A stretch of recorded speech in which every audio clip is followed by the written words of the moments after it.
Welcome back, you guys. Today we're going to be discussing the CO2 laser and everything from when I purchased it, to the transition of getting it here, to breaking it, to fixing it, to using it.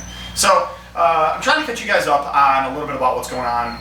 Over the last couple of weeks, I've kind of been out of pocket for you guys. We've still been seeing work turned out. You guys have still had your angle over here, watching what's going on, doing some CNC work, bringing it back over to the stainless table, discussing it, turning that work out. That's never really changed. However, we've been discussing for quite a while, we got a new laser, you know, but where is it? What does it do? How does it do anything for us, right? So kind of where does that fit my business model and how does that help you? You know what I mean? So some of those things we're going to discuss today. I have a series of small videos I want to put out. I call them small videos. I'm sorry, I do apologize. These videos may go much longer than anticipated. Right now we're kind of in the catch-up mode, so we're not really showing you something new as we normally would. We're more explaining kind of the past and catching you up. So this first video may be a little bit longer than I'm anticipating. I do apologize. Find yourself some quiet room or some quiet time. Maybe watch it at night when the kids go to sleep or something like that. You can kind of listen to it a little bit better where there's no distractions. There is going to be a lot of useful content in this video. We are going to be cutting stuff on the laser in this video as well. So it comes out being one of those things that we're going to cover a broad range of things. And I totally apologize, but there's a good chance I'm going to get out of order here. And I'm going to go on a rant a couple of times because I have some negativity, not towards any of my customers by any means like that, but about the process of getting a machine of this size, what ends up being involved when you start getting the FDA involved with radiation leakage and things like that. There's classifications for that. This doesn't fall under a normal classification for a CO2 laser because it has the ability to cut metal. So it's one of those things where it's a ballpark of problems, and I feel like maybe we're past those problems. We're finally getting into fruition of the purchase. So we finally made a purchase, we're finally getting to the goods of it, right? So what I want to do is, I want to quickly take you through the process of what I went through on buying this machine, kind of the timeline, the time frame, the steps that it took to get it, and then we're going to get into the machine. We're going to talk about the machine to an extent, and then that's kind of the layout overall. So you guys know me, I really don't read off script, I really don't do a whole lot of retakes, so we're just going to kind of lay it out how it came out, okay? So I got the idea of purchasing a CO2 machine quite a while back in probably September, October. I went through the process of actually purchasing a machine through a company who I put a down 50% deposit down on the machine, and they went through the process of basically reneging on the deal, and within 72 hours try to take 50% of the deposit, the 50% down deposit that I put down. So that really left a bad taste in my mouth. This is a very large company. This is a company that not only sells from their own webpage, is also on forums, is also on eBay. So they're across a broad scale of locations to find them. So it's not like, you guys have heard me say before, don't buy off eBay. Well, sometimes what you find is that companies that also have their own webpage or their own storefront, they also sell on eBay. So it's hard for me to maybe make that comment when I can't prevent people from selling on eBay, and not everybody that sells on eBay is bad. So with that being said, this company is in a lot of different places. They have their hands in a lot of different areas. So it was a real big surprise to me that we went through the process, we worked out the details, then all of a sudden it was like, hey, it's going to be more money. Hey, we can't deliver it by this time. Hey, we're not going to refund you. So it's like, pay more money and get your machine, but we're not going to promise when you're going to get it, or just lose your 50% deposit, which in this particular case, 50% on this purchase is a huge amount. The deal that was struck originally was they would get 50% up front. When the machine got ready to ship, which was supposed to ship within a week to two, they would get the other 50%. So then it would leave port. These machines of this size end up weighing, between 1,200 and 1,500 pounds. So obviously they come by carrier, they do not come by air due to the size and the weight of the machine. So it was one of those learning experiences. It was really negative. I ended up getting my money back, but that kind of prolonged the purchase of another machine because I don't know these companies, who they're all associated with. Lots of companies have sub-companies, they go under different names. You go on eBay, as an example, you look at one company and before you know it, the same product sold through like 8 other different sellers that have a different name. Well, is it that same company that has a different name, or is it one mother company that's selling to multiple sub-companies that are reselling? I don't know. So it comes out being one of those deals where you have to be very cautious, especially when spending this amount of money over this duration, because you start falling under no refunds are given, especially if you purchase something through like PayPal. PayPal only has refunds up to so many days. So it's one of those things where be very careful if you take this path, because there's a pretty good chance somebody's probably going to nail you, and they already tried to nail me once. So I'm telling you based off experience. That's all I can tell you. Not everybody's bad, but learn as you go, unfortunately, and that may not be a real good thing for me to say, especially when we're dealing with a monetary value here or a loss of monetary value. So guys, like I said, there's a lot of negativity in this video. I do apologize. I'm not spewing hatred towards any company. I'm not giving out company names. I'm not giving out eBay names. I'm not giving out origins of machines, anything like that. What happened to me in my experience does not necessarily mean it's going to be the same thing that happens to you.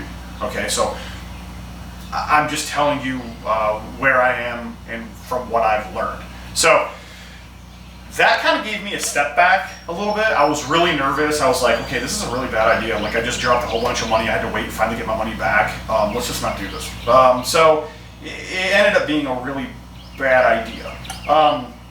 With that being said, I ended up buying my Tormach. Okay, so you guys didn't know that I was transitioning into another laser before I was actually transitioning into the Tormach. I took the money, rolled it into the Tormach. We've been using the Tormach since somewhere around, I don't know, middle of November, maybe a little bit before November, somewhere in that neighborhood. Shortly thereafter, I sold my other CNC machine that was here. You guys remember my blue one, my Precision Matthews. And I wanted to roll that money now into hopefully a new company that didn't want to rip me off on a CO2 laser, right? So kind of transition into the new CNC and then transition hopefully into a CO2 laser. Started shopping around again, started asking the questions, a lot of the same questions I asked the first time. I have a specific need, I know what I'm after. I don't want to buy a CO2 machine just to cut leather, wood, ceramic, tile. That's great, but if I'm going to buy one, I want to buy the right one. Okay, I want to spend the right money, I want to get the right machine that fits what I'm after. Those other things are great. We did a live event. My wife wants to do a lot of the cutting boards, a lot of the cups, the flutes, a lot of the wood stuff, the names, the initials, the monograms, that kind of stuff. For me, that's not me. You know what I mean? You guys know me. That's not really where my business is geared around. Sure, I would love to help people if they need to have something done. I take on odd projects all the time that are not firearm related on my CNC and on the laser. But that's not where I'm geared, right? I'm geared around metal cutting, fabrication for metal modification for, slide work. So obviously the new machine needed to be geared towards that level and have those that compatibility and capability. So I went with another company, asked the right questions, ordered it. So same thing as before, did the 50% down, and then ended up doing the other 50% when it was ready to ship. So it kind of scared me because we already went down this path and it wasn't a good one. And but it was a totally different company. The company itself was willing to bend over backwards for me and answer all the questions versus a lot of other companies couldn't do it, wouldn't do it, didn't know it. So it came out being one of those deals where I felt like if I'm asking them questions about the machine, cut thicknesses, speeds, feeds, how big is the machine, arrival time, that kind of stuff, and you don't know, if you don't know your own product, it's hard for you to sell your product. You know what I mean? So it's one of those deals where there was no negativity upon these companies, but they need to, if you can't answer the questions that I'm after, even if you answer them and I don't like the answers, at least I have them. But if you answer the questions, or I should say if you can't answer the questions, then that leads me to believe that maybe there's other things that you're not going to know later. Maybe you're not going to know about the software. Maybe you're not going to know if it arrives and it's damaged. Maybe you're not going to know how to troubleshoot it. So at the end of the day, it came out being one of those deals where I found a company that I trusted, I put my faith in, and we went down the path. I ordered the machine around the end of, I think it was like the first week in December, maybe the last week in November. It was somewhere right around there. I got confirmation that it was going to be about 3 weeks out for one of the features that's on the machine that doesn't normally come with the machine, which we'll discuss when we get over to the machine. So that put me at about 20 days. It shipped on like the 26th or 7th of December, and it arrived the first week in February. Okay, so it takes about 30-35 days by sea, it's by container. Unfortunately, there's really no tracking during that transitional time. So when it's transporting over, you really don't know where it is. You get notification when it arrives, but like there's a window of opportunity of like, it could arrive early, it could arrive a couple days late, it could arrive a week late. It's just one of those deals that like, you don't 100% know what you're gonna get, so you just kind of wait, you're patiently waiting until you finally get your results. It came in, And when it came in, or I should say before it came in, I was notified by the company that I needed to contact a customs broker due to the cost of the machine and the requirements of bringing it into the country, because it had certain restrictions on this. According to my understanding, and I could be wrong, FDA has been starting to get involved on laser machines just over the last couple of years because of the radiation leakage on some of them. So what that means is they need to be safe, they need to be approved, they need to come in from some sort of reputable company into the country. If they're not safe, one, they may not come into the country, they may become destroyed, or you would surrender it, they would destroy it in whatever fashion they choose. Or what ends up happening is it needs to be deemed, a safety hazard. So basically it would come in, you may be able to own it, but there might be certain restrictions for you to actually own this piece of machinery in a business environment. I work out of my house, but technically it's under a business, so it comes out being that it is a business environment, even though the address is my house. It's a weird scenario, but I purchased it as a business item for tax purposes, so like anybody would, right? So it comes out being that it's a really specific set of guidelines I have to follow because of that. So all of a sudden, this thing arrives, it has to go through customs, I have to have a customs broker, and then the fees start rolling in. And I don't mean like duty tax fees and shipping fees, now like the fees. Like there is a list of fees that started rolling in on anything they could charge you for. So to a degree, if you've been down this path, you're gonna say, dude, this guy's an idiot. To a degree, I might be an idiot. I've never purchased by container before.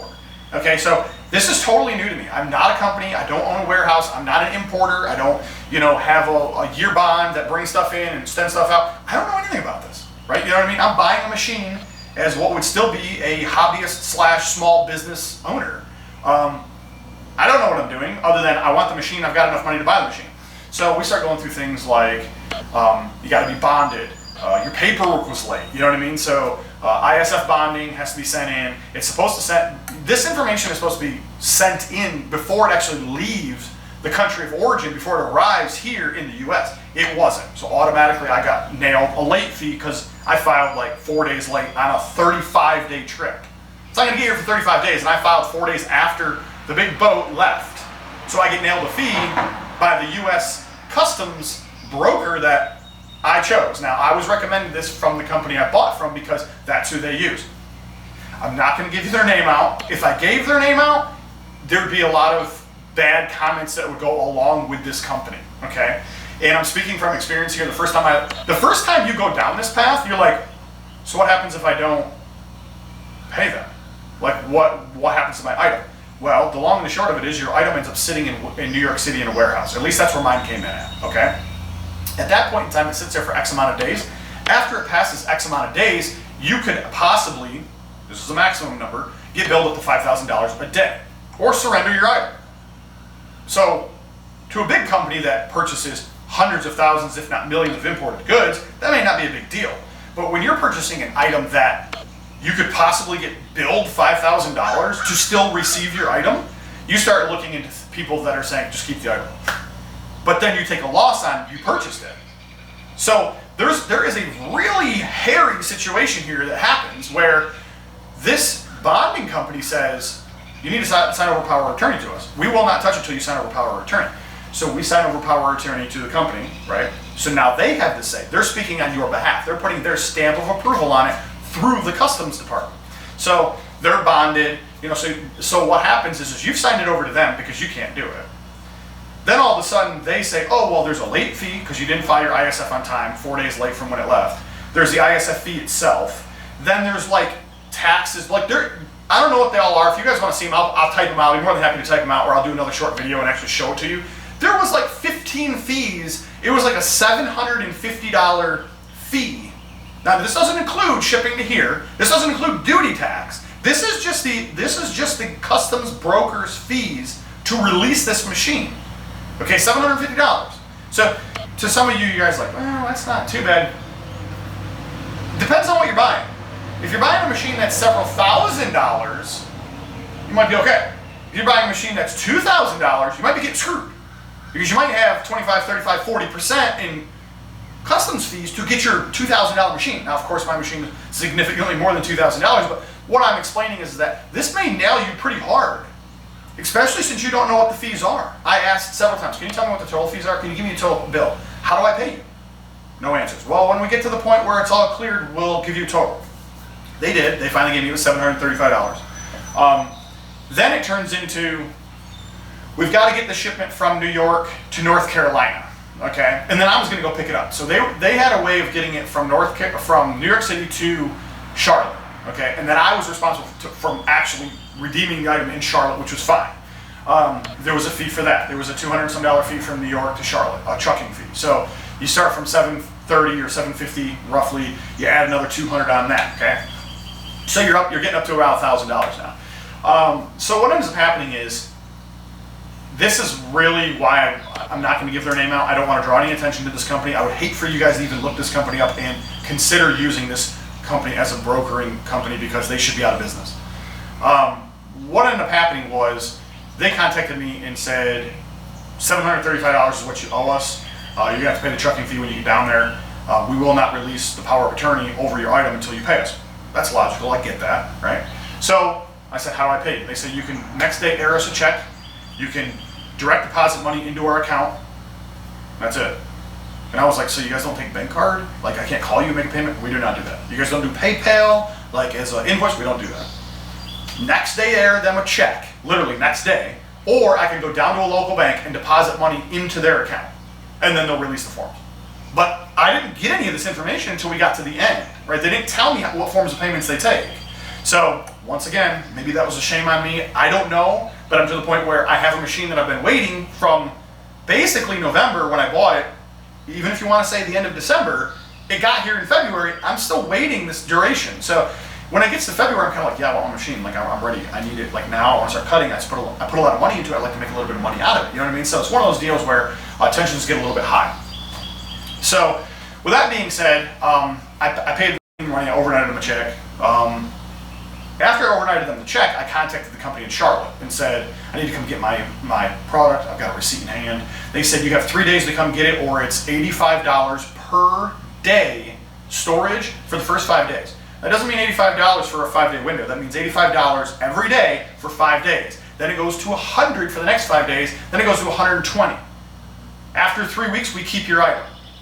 So I had like 72 hours from when they released this form for me to actually make the arrangements to get a trailer during business hours, to go get it, bring it back. So it was one of those deals that was like, it couldn't have been any worse. Like it was such a struggle of getting this all lined up, and none of these people wanted to tell you what's going on. The company in Charlotte said, yeah, we've had your item for like a week now, but we don't contact you because it hasn't been released. You know, the customs broker sends information to us, it's been released, you know, so we don't contact anybody until it's been released. Because as far as, you know, we're concerned, the customs broker owns it. You don't until you pay. So one of those deals that was like really difficult to comprehend, how I got nailed so many fees in such a short period of time with such a short window of opportunity of actually picking up my item before it was going to make its way to another warehouse and you know, get reoccurring daily fees. So got the machine in, started going through the machine. The tech support with this company was absolutely phenomenal. I literally mean that. The tech support that I had with this machine was probably 5 times better than Tormach. Like, hey, how do you do this? Here's how you do it. What's the speeds here? Here it is. What's the, where does this cable go to this controller? Here it is. Like, what does the oxygen mean? What levels am I supposed to be? Here it is. Like, it wasn't like there was any thing left. There was no, let me find out and I'll get back to you, or, you know, hey, that's one of the things that we don't really tell a lot of people. No, they just gave you the answers. Like, if you wanted them, they gave them to you. So I asked them for a spec sheet. Can you give me a spec sheet on like speeds and feeds on different material thicknesses for cutting material, like acrylic, ceramic, PVC, which you're not supposed to cut, you know, wood, steel, stainless, you know, like what are the spec sheets? Give me a spec sheet for all of it. Not just for this machine, but for the wattages across all the machines that they sell with a breakout. So I can tell, like, if I was to upgrade my bulb to a different size, or if I was to upgrade to another machine, what am I getting? Am I getting more speed? Am I getting more depth per pass? It was a very good experience. Maybe one of the best experiences I've had to date, to be quite honest with you. It's just not what I had expected. With going through some of the issues with the customs, going through some of the other stuff, I just didn't anticipate it was going to be that simplistic on getting running. Now, we're going to switch you guys over to the machine. We're going to talk, we're going to move directions here. I'm going to get you guys switched around in the garage so you guys get to see the machine a little bit. We're going to talk a little bit more about the machine, and then we're going to run some samples on the machine itself. All right, guys, well, this is the basic overall machine. Okay, so I know you guys have seen a lot of these. It's not like we're introducing something new to the market. That's not what this is. The garage here has been torn up for quite some time in like really bad. So the deal is this thing is huge. Okay, this is a regular house, 2-bay garage. We've got a Tormach here, we've got a laser here, we've got another laser here, we've got other stuff like sandblast cabinets, lathe, bench grinders, things like that. So we got to have all the tools that we need to do our job, right? But the deal behind it was this was extremely large, and it has a really big bed to the machine itself, which is one of the things I was after. However, when it was delivered, it was kind of sitting in the middle of my garage. Now, there's been a handful of you guys that have been here, dropped stuff off, picked stuff up, friends that just happened to come over, want to know what's going on. And you guys have seen that it took up pretty much everything. Like it was it was in the middle of the room, and I had to kind of work my way around it. I have since you guys have been here, I had the opportunity to move it to the wall, to get a lot of the plumbing stuff done. There's still a couple things that we're not done with it yet. It has its own ventilation system that's not really designed to be used through the wall. Okay, so it's got some piping and a fan and stuff like that that sucks the air out through the bottom. One of the things that's still on my to-do list is to take and get that actually out through the side of the garage so I don't have to open the door while I'm running it. So we've got some other things that are still going on. So we're not fully there yet. One of the other things that I ended up doing with the machine was I added a double row of foam down here. My kid's bedroom is right upstairs, so at night what would happen is when I'm running this thing and running some samples on it, I'd bring it down and it would kind of make a real clanking noise when it was metal on metal. So I ended up doing that. It ends up setting the door a little bit higher. I don't care. I'm after functionality, not necessarily appearance, especially for this machine. So that was one of the other upgrades that I kind of did to just quiet it down a little bit. So what we're going to do now is we're going to go ahead and turn it on. I'm going to bring you guys a bit closer, but let me go ahead and just get it prepped up. So basically we're going to go ahead and just turn it on here. And what it's going to do is it's going to go ahead and kick the fan on. That's some of what you're hearing now. I apologize if you can't hear me all that great. What it's going to do is it's going to go back to the corner. It's going to reset itself. It's going to check all the heights. Okay? And then at that point it's going to move back to the front. And we'll see what we're doing now. So what we're going to do now is we're going to move you guys closer over here to get a better view of what's going on. All right, guys, so I brought you kind of in the middle up here, okay? So I didn't bring you all the way to the front. We are going to bring you guys to the front when we cut some stuff. What I wanted to show you was that basically we got some pretty good speed on the head here. We can obviously move this guy back and forth as we need to. One of the special orders that I had on this machine was the power bed, okay? So what you find out is that on a lot of these machines, they've got a crank handle to bring this up to height, okay? I wanted the power one because I didn't know how big of material I was going to be putting in there. I also just didn't want to take the time to do that. So basically, it's not a very nice feature per se to operate. It's nice to have, but it doesn't really work all that great operating. So when you operate, you have to actually go into the software, and then once you go into the software, you can move it up and down from there. So right now you can see us sort of kind of going down. Then of course the other way would be to go up. The deal behind that is that I do have a full-blown rotary that goes along with this, and this is going to give me an opportunity to have about 14 inches from what would be the bottom deck to the tip. So it's going to give me 14 inches from here to the bottom of here. So it's kind of just one of those deals where you never know what you're going to run into.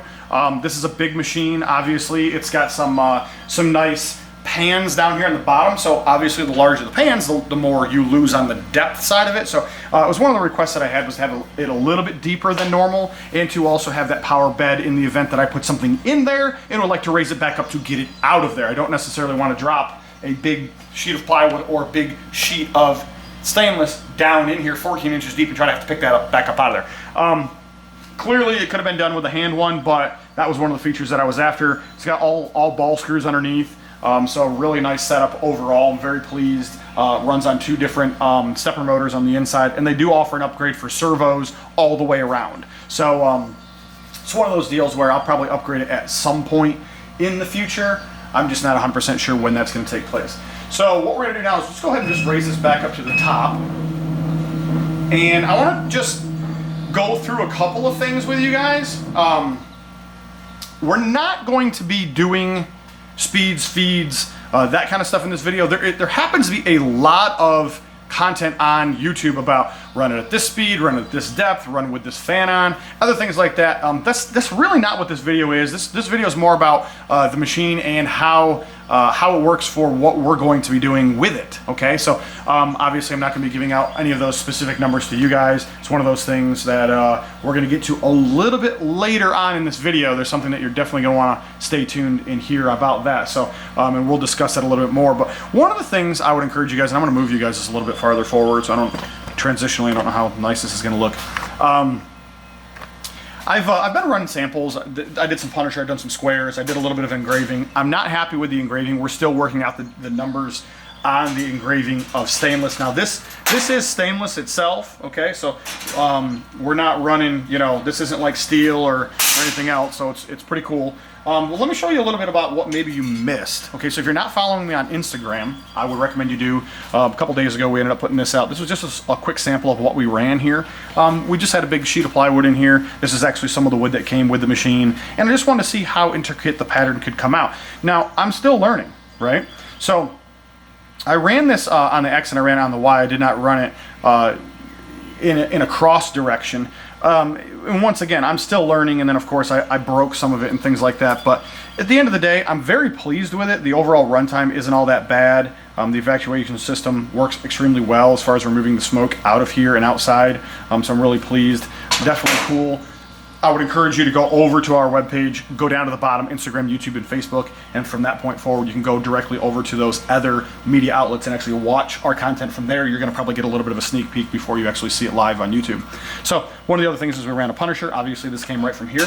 Now, guys, this was one of the first logo-ish things I ran. Okay, I've run lots of squares and lots of small stuff like that. One of the things you're going to notice is it's very jagged and kind of rough around here. Now that's not the laser itself. What that is that's the pattern itself. So as it was put into the system, enlarged, what it ended up having was it was digitally converted over, and what you get on that sometimes is a lot of these little bit of jagged lines. You don't get true formed lines. Now today we're actually going to cut some nice even squares and stuff like that, and we're going to show you that the machine functionally is right where it needs to be. So that's really cool. So basically went ahead and just sandblasted it after I ran it in there. I thought it made for kind of a cool video, so really cool. So the other thing is we're working out on the engraving still. Now we were doing some last night. I've got some more work to do. Now this is on stainless. Okay, so this is fairly thick stainless, and you can see where we missed a couple of characters here. We don't have the depths we're after. I'm still working with the actual product vendor, the machine vendor I should say, on solving some of these issues. I know this is going to become something that we're definitely after. You know, because I could see that was one of the main reasons I bought this machine versus a plasma cutter was the engraving feature of it. With a plasma cutter, you don't get the stuff like the wood, the acrylic, the engraving, right? Obviously, you get the cutting, you get additional thicknesses, you get aluminum cutting, things like that. However, I feel like this machine overall adds more features or is more feature rich than a plasma cutter. I feel like the people that I know that have plasma cutters are always in competition with the other people that I know that have plasma cutters.